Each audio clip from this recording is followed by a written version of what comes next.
Bonjour à tous les auditeurs et lecteurs de Liberté Politique. J'ai le plaisir aujourd'hui d'accueillir Monsieur l'abbé Guy Pagès pour nous parler de son dernier ouvrage, La preuve du Coran ou la fin de l'islam. Nombreux sont les lecteurs et auditeurs de Liberté Politique qui connaissent déjà Monsieur l'abbé Pagès. Nous avons eu le plaisir d'organiser avec lui au mois de janvier une conférence sur la question de la France, de l'islam et de la mission. Monsieur l'abbé Pagès est également un contributeur régulier de la revue Liberté Politique et nous l'en remercions vivement.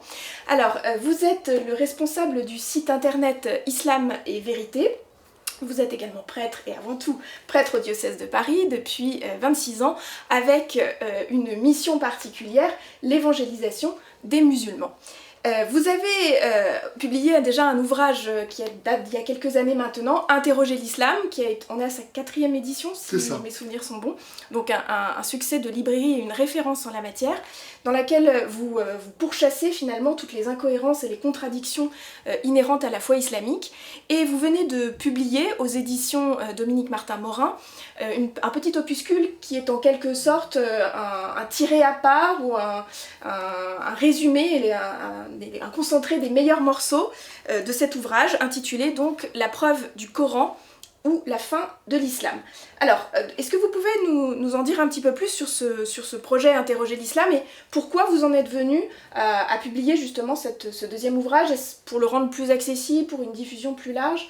Quelle est l'idée qu'il y a derrière ce projet? Tout à fait. Alors, on peut commencer par parler du contexte présent dans lequel nous nous trouvons, c'est-à-dire, nous l'avons vu avec la lettre des généraux, avec les problèmes liés à la réponse donnée par le monde politique face au terrorisme, à l'islamisation. C'est donc dans ce contexte particulier qui est le nôtre que s'inscrit ma démarche en voulant apporter ma réponse à ces problèmes devant lesquels toute la société est affrontée et qui, à mon avis, ne donne pas la vraie réponse, ne trouve pas la vraie réponse aux problèmes qu'elle perçoit. C'est-à-dire que, en fait, la réponse pour moi, pas que pour moi d'ailleurs, consiste dans le lien à établir de façon directe entre l'islamisme, que donc tout le monde se plaît à vouloir dénoncer, et l'islam lui-même. Aussi vrai qu'il n'y a pas d'islamisme sans islam.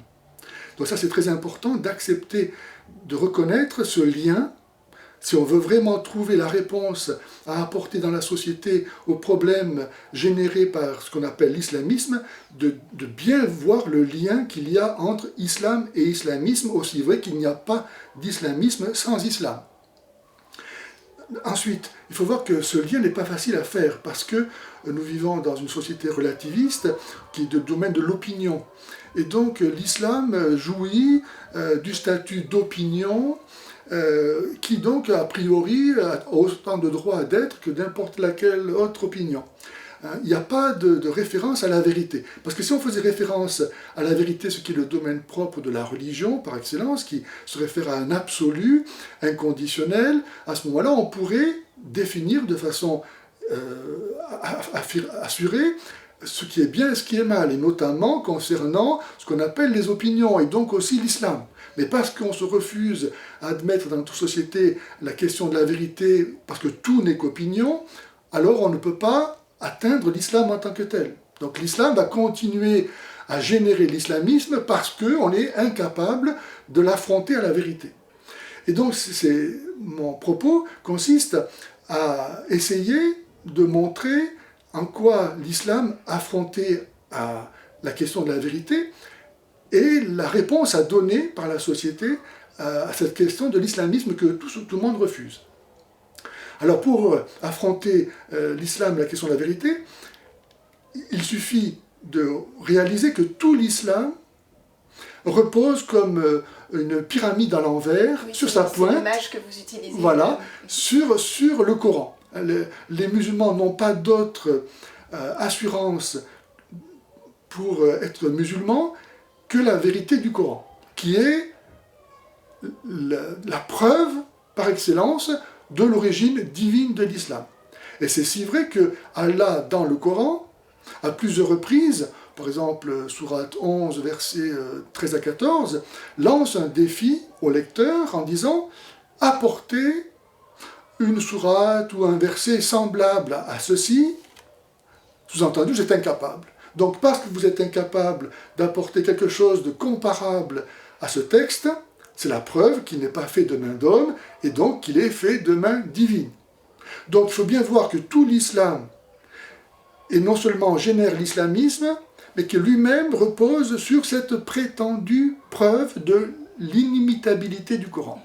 Donc c'est dire à quel point, finalement, il est facile de détruire l'islamisme en détruisant cette preuve, pour autant qu'elle soit fausse. N'est-ce pas ? C'est ce qui est frappant effectivement dans votre ouvrage, c'est que vous n'essayez pas de démontrer finalement est-ce qu'il y a quelque chose de bon dans l'islam, est-ce qu'il y a une morale, est-ce qu'il y a etc. Mais en termes philosophiques en quelque sorte de démonter la supercherie qu'il y a autour de cette idée de ce Coran à créer, de ce Coran parole divine directe. Et à partir du moment où on arrive à faire sauter ce verrou, tout le reste s'écroule et en quelque sorte on s'économise le reste des démonstrations puisque tout s'effondre de soi-même. Exactement.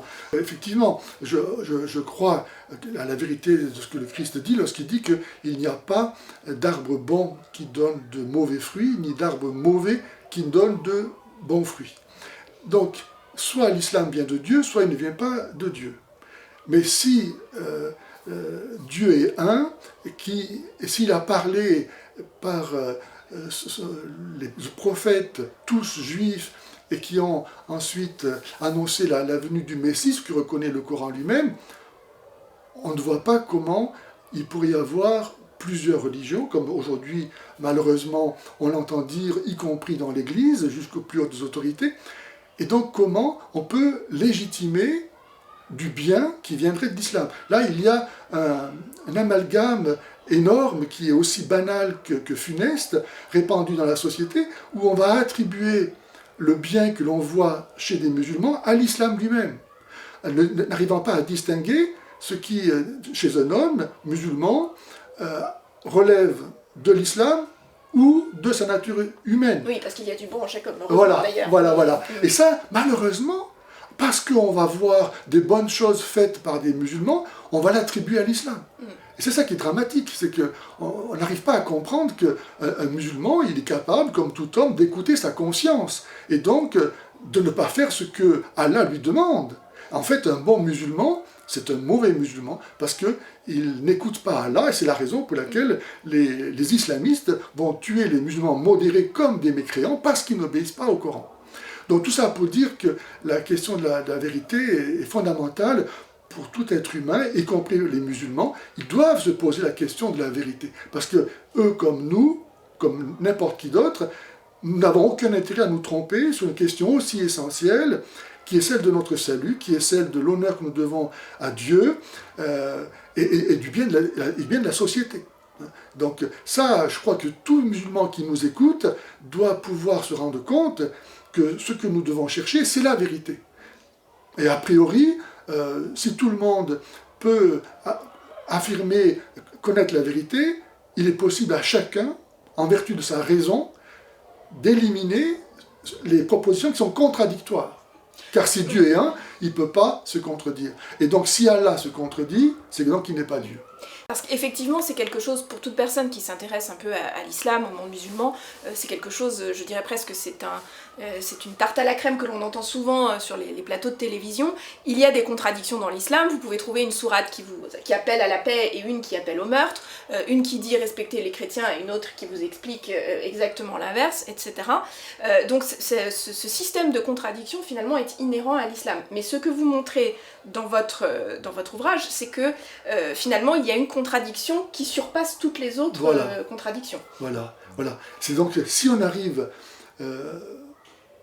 à montrer que la preuve du Coran qui est basée sur son inimitabilité, finalement ne tient pas, à ce moment-là, toutes les autres recherches sur la vérité de l'islam n'ont aucun intérêt, aucun objet, comme vous disiez. Alors, je rebondis sur une phrase que vous prononciez à l'instant.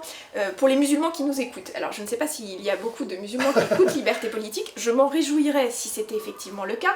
Et précisément, c'est la réflexion que je me suis faite quand j'ai parcouru votre livre, c'est de me dire, finalement, quel est votre public ? qui écoute, qui lit vos écrits? Est-ce que ce sont des gens type, par exemple, votre honorable servante qui se dit, bien voilà, j'ai envie de comprendre cette religion que j'ai le désir de renverser pour convertir à la vraie foi? Est-ce que ce sont des musulmans qui peuvent être eux aussi touchés par cet argumentaire? Est-ce que cet argument qui est quand même profondément rationnel, et on sait en tant que chrétien qu'il n'y a pas de vérité sans raison, est-ce qu'ils sont accessibles à cet argument justement des contradictions, de l'incohérence? Et est-ce que ce sont des arguments qui portent vis-à-vis des musulmans qui peuvent vous écouter, justement? Alors, c'est ce que j'espère. Alors, ce que je désire, c'est non seulement donc parler aux musulmans, mais aussi aux chrétiens, à tout le monde, pour leur donner les moyens de résister à leur islamisation programmée et d'être capables eux-mêmes, dans la mesure où les arguments que je donne sont très simples, d'être capables eux-mêmes de les proposer, et comme étant des questions lancées à l'intelligence, à la perspicacité de tout auditeur, de tout interlocuteur.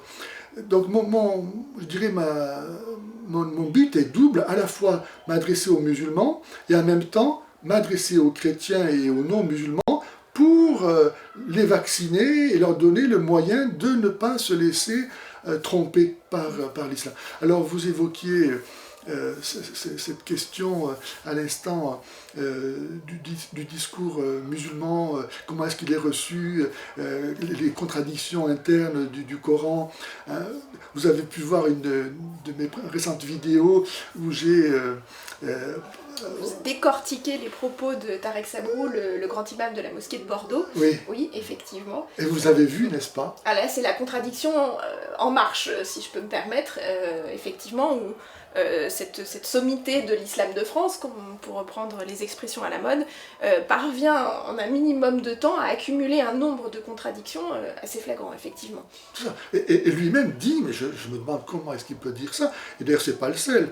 Dans la vidéo, n'est-ce pas, j'ai repris les mêmes propos prononcés par d'autres sommités du monde islamique, français, capables de dire que finalement, dans le Coran, il n'y a rien. Chacun y met ce qu'il veut. Hein, c'est formidable, finalement. On ne comprend pas que ça n'ait pas plus de succès. Exactement. Mais le croyant, justement, comment vit-il par rapport à cela? Est-ce qu'il ferme ses écoutilles? Est-ce qu'il reste dans une sorte d'observance pratique minimaliste? Ou est-ce qu'il a conscience, justement, de ses failles? Alors, saint Thomas d'Aquin, lorsqu'il aborde cette question du rapport aux musulmans, il dit bien qu'il n'y a pas d'autre terrain d'entente possible que celui de la raison, puisque eux-mêmes rejettent nos écritures comme étant falsifiées, et nous-mêmes rejetons les leurs aussi comme étant parfaitement infondées. Donc on ne peut pas se baser autrement que sur la raison. Et tout homme qui est honnête sait bien qu'il ne peut pas penser sans utiliser les concepts nécessaires pour cela, qui sont ceux de la raison. Donc, après, chacun fait ce qu'il veut. S'il y a des gens qui sont capables de prouver le contraire de ce que j'avance, qu'ils le fassent. Et maintenant, chacun se juge. On ne peut pas forcer les gens à accepter la raison, etc. Voilà, ou la vérité. Et donc, mon travail, c'est simplement de montrer les contradictions. Après, chacun en tire les conséquences qu'il veut, n'est-ce pas ? Et alors le titre de votre livre, effectivement de cette édition raccourcie, vous terminez sur cette expression provocatrice, la fin de l'islam. Donc la fin de l'islam, entre guillemets, la croyez-vous possible, y croyez-vous? Alors ça... Je ne parle pas pour la fin des temps, évidemment, parce que là nous en sommes convaincus. En tout cas, au niveau conceptuel, je pense que ce petit livre le montre de façon évidente. L'islam, une fois qu'on a lu mon petit livre, je pense qu'on ne peut plus être musulman si on est honnête. Parce que j'avance suffisamment d'éléments, de raisonnement pour prouver ça. Que l'islam ne tient pas. Alors on pourrait, si vous vouliez, avancer pour les spectateurs, avancer quelques-uns de ces éléments. Les principaux arguments, j'allais y venir. Voilà, oui. Alors justement, quels sont pour vous, alors il y a la contradiction par excellence, c'est la question de l'irreproductibilité du Coran, mais quels sont pour vous, justement, si on pouvait en retenir 3, 4, peut-être 5 contradictions majeures que vous faites ressortir dans cet ouvrage? Voilà. Déjà le fait que c'est un discours autoréférentiel, c'est-à-dire que la preuve est à l'intérieur d'un cercle vicieux. C'est le Coran qui dit qu'il est inimitable. Donc, il y a un seul témoin, n'est-ce pas, de cette preuve. C'est un peu le serpent qui se mord la queue. Or, la justice interdit de prononcer un jugement à moins du témoignage concordant d'au moins 2 témoins. Donc là, le fait qu'il n'y ait qu'un seul témoin, ça suffit à montrer que Allah ne respecte pas les impératifs de la justice. Pas? Et donc, si Dieu lui-même n'est pas juste, qui le sera? Donc là, déjà ça, dans son principe, c'est une erreur méthodologique, magistrale, qui discrédite le propos d'Allah, n'est-ce pas? Et qui est un principe épistémologique de base, même pour nous autres occidentaux, d'avoir le fait de croiser les sources en histoire, le fait d'avoir plusieurs témoins dans une affaire, etc. Et donc là, effectivement, ça se retourne contre l'islam lui-même. Un autre argument? Un autre argument. Alors, par exemple, à la sourate 28 et au verset 49, Mahomet dit apportez-moi apportez-moi un livre d'Allah qui soit supérieur à ces 2-là et je le suivrai. Autrement dit, le Coran lui-même affirme qu'il n'y a aucun livre supérieur à ces 2-là, lesquels sont l'Ancien et le Nouveau Testament. Donc le Coran lui-même, par la bouche d'Allah, affirme que le Coran n'a aucune valeur, ne peut pas être suivi. Donc lui-même détruit la preuve du Coran. Il dit qu'il n'y a rien de supérieur à la Bible. Donc le Coran n'a aucune légitimité pour se présenter comme étant la révélation qu'il prétend être par ailleurs, n'est-ce pas? Ou bien, on pourrait trouver encore d'autres contradictions. Par exemple, c'est la sourate 4, verset 82, Allah dit est-ce qu'il n'abandonnerait pas, est-ce qu'il ne rejetterait pas le Coran s'ils y trouvaient beaucoup de contradictions? Donc, pour Allah, dans ce verset, il faudrait qu'il y ait beaucoup de contradictions pour pouvoir rejeter le Coran. Or, si Dieu est un seul verset contradictoire devait suffire. Car une chose est vraie ou elle est fausse, et pour Dieu, ce n'est pas une question de beaucoup de ou de peu de choses. C'est ou ça n'est pas. Donc s'il y a un seul verset contradictoire, ça devrait suffire pour montrer, Dieu ne pouvant pas se contredire, que le Coran est faux. Mais pour Allah, dans ce verset, il en faudrait beaucoup, sans donner évidemment le chiffre, n'est-ce pas? Mais là, on voit bien qu'il y a une négation du principe même de la vérité. Et de l'unicité de Dieu. Donc voilà un autre verset qui montre en lui-même déjà qu'il est une preuve de la non-vérité du Coran. On pourrait encore en trouver d'autres, par exemple. Vous savez que dans le Coran, il y a Mahomet qui s'exprime. Là, donc j'ai cité ce verset apporter un livre qui soit supérieur à ces 2-là, de sourate 28, verset 49. Donc il y a Mahomet qui s'exprime, il y a parfois un rédacteur, il y a des anges qui prennent la parole, il y a des djinns qui sont des espèces voilà. Hein? Autrement dit, il y a d'autres paroles que celles d'Allah qui sont équivalentes à la parole d'Allah pour former ensemble un même Coran qui est la parole d'Allah. Autrement dit, le Coran lui-même apporte la preuve que sa parole n'est pas inimitable. Oui, puisqu'il s'agit de la parole d'autres que lui-même. Voilà. Donc la parole de Mahomet, des djinns ou des anges est élevée au statut de parole d'Allah. Donc lui-même apporte la preuve que sa parole n'est pas inimitable.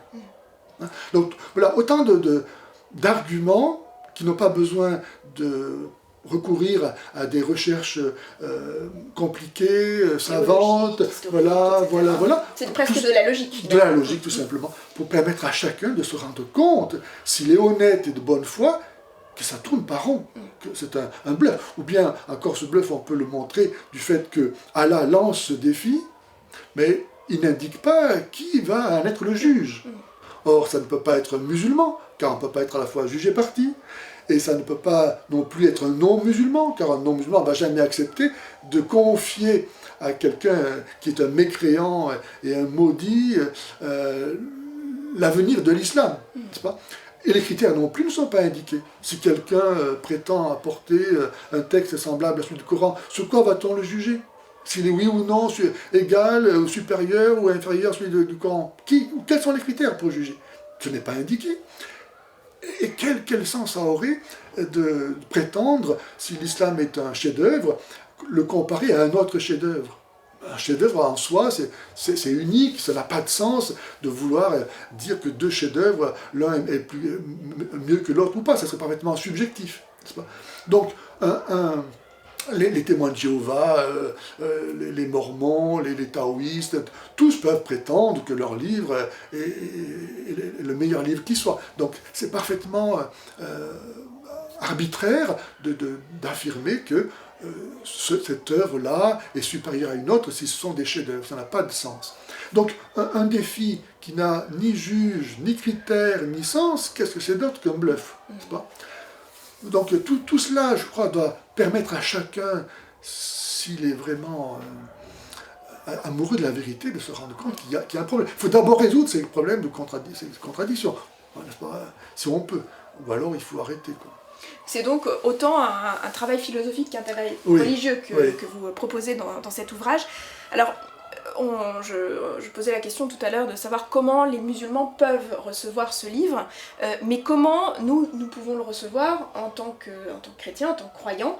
Quelle est son utilité pour le monde présent? Est-ce que vous le concevez comme une sorte d'antidote à la vague d'islamisation qui nous environne? Comment peut-on justement y puiser une force, des arguments pour se dire il n'est pas possible de se laisser totalement submerger par cette islamisation. Exactement. J'aimerais beaucoup que tout le monde, et notamment nos responsables politiques ou religieux qui prétendent lutter donc contre l'islamisme, fassent l'effort de discuter de mes arguments. Parce que c'est parfaitement vain, c'est parfaitement hypocrite et criminel d'oser apporter une solution au problème de l'islamisme tant qu'on n'aura pas résolu ce problème. Parce qu'encore une fois, l'islamisme vient de l'islam et l'islam vient du Coran. Donc allons à la source, ça ne sert à rien de vouloir couper une branche ici ou là si on ne s'attaque pas à la souche, d'où rejailliront indéfiniment de nouveaux rejetons. Donc il faut vraiment, pour le bien des musulmans, pour le bien de la société, pour le salut de tous, il faut avoir le courage de s'affronter à la question de la vérité. Et celle-ci implique la logique que la raison permet de reconnaître. Donc ça, ne pas faire ce travail-là, c'est vraiment se condamner soi-même à être ridicule ou criminel. Donc moi, ce que je souhaite, c'est que ces arguments qui sont les plus simples, qui soient très courts, soient connus de tout le monde. Pour que celui qui, aujourd'hui, après avoir connu ces arguments, continue à se dire musulman, endosse le ridicule de la société entière. Merci beaucoup, monsieur l'abbé, c'est un vaste programme. Alors, nous avons publié, il y a quelques mois, un petit ouvrage qui s'intitule « L'islam en question », qui reprend plutôt l'approche historique et théologique. Donc comment est-ce qu'on peut saisir les supercheries de l'islam à travers la manière dont la secte, entre guillemets, musulmane a prospéré jusqu'à devenir la gigantesque entreprise que l'on connaît aujourd'hui. Mais cette approche, effectivement, est historique et théologique. L'ouvrage de l'abbé Pagès nous donne des clés plus philosophiques et plus fondamentales, d'une certaine manière, qui sont valables universellement, indépendamment finalement de cette approche historique et théologique. Et donc nous ne pouvons évidemment que chaleureusement conseiller à nos lecteurs de se plonger dans cet ouvrage, ou bien alors là aussi de remonter à la source en se plongeant dans Interroger l'islam, la somme théologique, si je peux me permettre, qui précède cette réflexion. Alors merci beaucoup pour ce temps que vous nous avez accordé. Vous avez peut-être une remarque supplémentaire. Je vous remercie beaucoup, Constance. Simplement, vous parlez à l'instant de la masse musulmane, je crois. Enfin, je ne peux pas le prendre. J'ai parlé de Non. secte musulmane et ensuite d'une entreprise Voilà, qui a réussi. Voilà, et c'est ça. Et donc, simplement, je voudrais amener à la conscience de nos spectateurs ce fait, à savoir qu'en 1946, il y avait 50 millions de sunnites dans le monde. Il y avait 20 millions de chiites et 393 millions de catholiques. En 2019, il y avait 1,520 milliard de sunnites, 220 millions de chiites et 1,120 milliard de catholiques. C'est dire que la population des uns et des autres, pour les catholiques, a été multipliée par 2,8, pour les chiites par 10, et pour les sunnites par plus de 30. C'est ça, je crois, ou 60 ? Non, 30, je crois. 30, c'est ça. Donc c'est dire à quel point, aujourd'hui, comme vous dites, la secte devient aujourd'hui, est devenue la secte la plus nombreuse dans le monde. De façon tout impressionnante. Alors même qu'elle est divisée contre elle-même. Donc avec cette, exactement. Et c'est là où on voit à quel point, comme Jésus l'a annoncé dans l'Évangile, l'ivraie a été semée dans le champ du monde après que le bon grain a été livré, et cette ivraie est en train de se répandre partout et d'étouffer le bon grain. Des chiffres qui sont vertigineux, mais qu'il faut avoir en tête effectivement. Pour mesurer l'ampleur du phénomène. Et malheureusement, je déplore que dans l'Église, l'attitude missionnaire, c'est-à-dire de vouloir le salut des âmes, se soit effacée au profit de la recherche d'une convivialité qui fait fi de la vérité. Et d'un hypothétique dialogue, parce que comme vous l'avez très bien souligné, et nombreux sont ceux qui le disent heureusement, c'est que finalement le dialogue théologique avec l'islam n'a pas de sens, parce qu'il n'y a pas les bases communes pour qu'il puisse effectivement se passer dans des conditions qui soient au service de la vérité. Vous dites très justement théologique, voilà, mais philosophique, ça on doit pouvoir y arriver, justement parce que la raison nous est commune. Tout à fait. Merci encore. Merci à vous, Constance. Je vous invite, et j'invite évidemment tous nos auditeurs et nos lecteurs à se rendre sur le site de l'abbé Pagès, donc Islam et Vérité, dont l'adresse s'affiche ci-dessous.